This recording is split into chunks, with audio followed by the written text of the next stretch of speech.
Hi, I'm Chris Travell and welcome to The Ride. I'm not sure if you had a chance to take a look at the June 25th edition of Automotive News, but if you did, you would have noticed an article that says face value. And really it's a discussion of how effective Facebook is as a marketing and sales tool in our industry. Now, there's lots of numbers floating around about the effectiveness of Facebook, but in order to provide some hard numbers to help you in your analysis and allow you to make a good decision, I wanted to dig into our new vehicle customer study, which is the largest automotive study in North America, to try and look at it from the customer's point of view. How effective, how influential were various sources of information in the buying decision? And what we found, I think, was rather interesting and consistent on both sides of the border, in both the US and in Canada. Let's just cut to our Maritz Market Minute and I'll show you what I mean.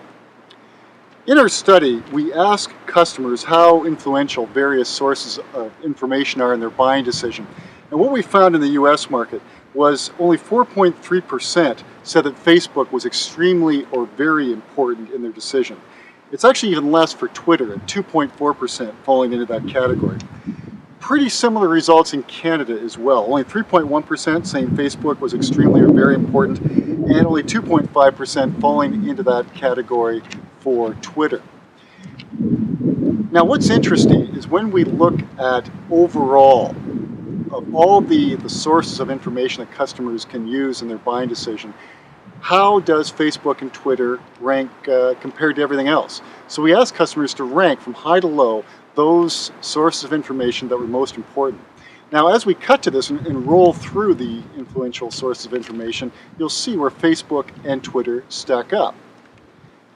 As you can see, from top to bottom, not real high in the whole scheme of things. In fact, it's right at the bottom in the US market. And I can tell you in Canada, it's pretty similar as well. Now, what about sources of information that caused us to first be interested in the vehicle that we ended up buying? Well, in Canada, we asked this question. We don't ask it in the US, but it was how influential were various sources in first causing you to be interested in the model that you ended up buying. And again, if we cut to this using Canadian data, you can see where it stacks up. If we go right down to the very bottom of the list, that's indeed where we find Facebook and Twitter. So certainly, even though we don't ask the question in the US, I've got to think that the numbers are going to be similar between the two markets. So what does this mean? What does this tell us?